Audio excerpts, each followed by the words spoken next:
Hey folks, this week we are going to look at the 4 new ranks that you will gain on your way to level 60 in the Shadowlands, as well as the new ability. We'll also look at the theme that these abilities share, and what it might show us for Blizzard's intention going forwards. Let's get started. So first up, at level 52 we have the next rank of Regrowth.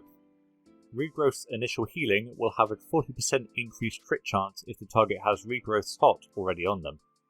It's hard to know if this is going to be an actual buff or just a modification undone by some coefficient changes or scaling, but there are a few things to note with the intent here at least.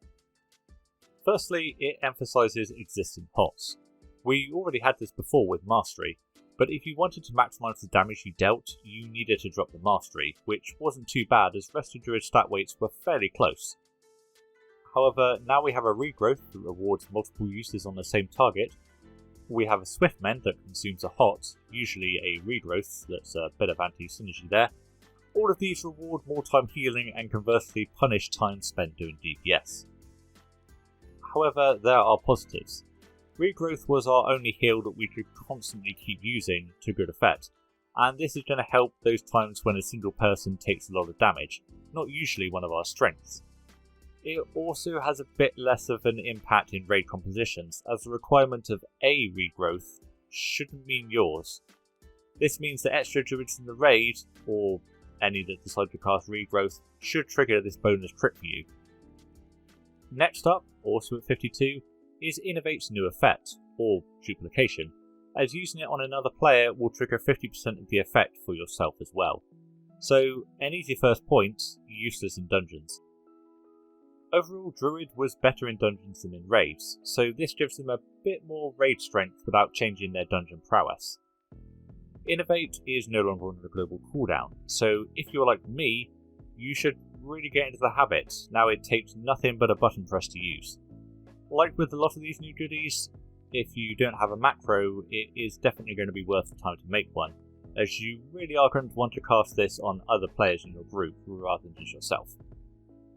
Now, I didn't use it much before, as I mentioned before, and generally when I did, it was only on myself, and only during encounters where I was really in danger of running out of mana.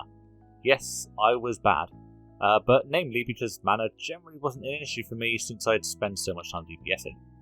I'll admit it, and I'm hoping in Shadowlands that I'm going to improve on Innervate usages now, so, hopefully, together we can all improve, now that Innervate is stronger in terms of time and mana restored to the raid. Now up to level 56, and the first is a new rank of Entangling Roots. They now take 20% more damage before they break. Generally speaking, this should just help against dots that just break roots. Generally when you use roots in PvE, no one should be attacking the target, and this will just help with stray damage, such as dots or convoke the spirits. In Torghast, where rooting is more viable, it all helps. Needless to say, in PvP 2 though, again most roots don't tend to end due to damage though, I think, but it's not my area of expertise. Also at 56, Ironbark now gains the effect of the former talent Stonebark. Namely, it increases the effect of your heal over time effects by 20% on the target. Ironbark recently lost its shorter cooldown, so this is to help maintain its power. Of course, like previous changes, this is all about rewarding healing and punishing not. So if you spend your time healing through this, you'll find a nice benefit. But if you would drop an Ironbark to keep someone going as an easy 1 minute cooldown than just squeezing some damage or something else, this is going to hurt overall, more than help your output. On the whole though, taking both into account, this is still a nerf to Ironbark.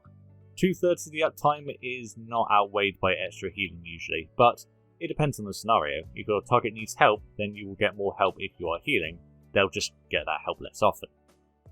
Lastly, at 58 we have the new ability Nature's Swiftness. This is a 1 minute cooldown that causes your next Regrowth, Rebirth or Entangling Roots to be instant, free, castable in all forms, and in the case of Regrowth, heal for double. Now, casting roots for free is not normally going to be a PvE use, because when you need to use roots you usually plan in advance.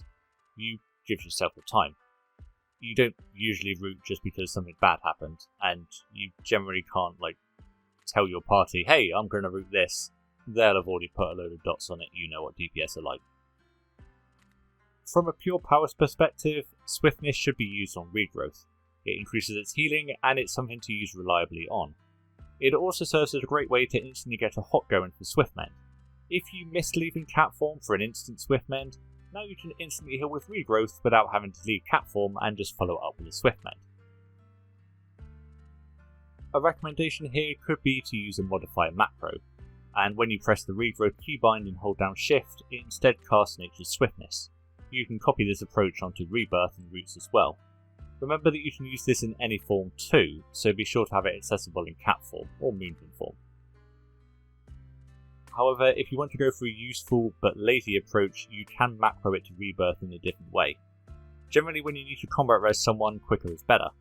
A macro like this will save you a place on your action bars, and is pretty good if you just forget to use Nature's Swiftness. Do note that Nature's Swiftness is offered a global cooldown, but you'll still need to tap this macro twice. Again, I wouldn't recommend it, being lazy, but if you are in a struggle to use this ability, using it on Rebirth is much better than just never using it at all. This won't work if you use Nature's Swiftness for something else, but it will reset back to Nature's Swiftness if you don't press the button for a minute. These action bars are starting to get very big now. I've had to create more macros and I'm still struggling with everything I want to use.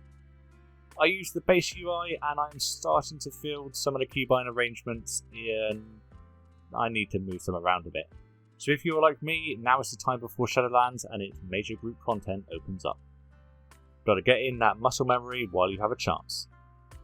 Overall, the new additions though, it's hard to argue with buffs. The direction though really pushes you towards healing, which I suppose is fair considering we are healers, but I'm a little disappointed that it doesn't emphasise hybridization as much as I was hoping. But we'll see in practice. Until then, thanks for watching.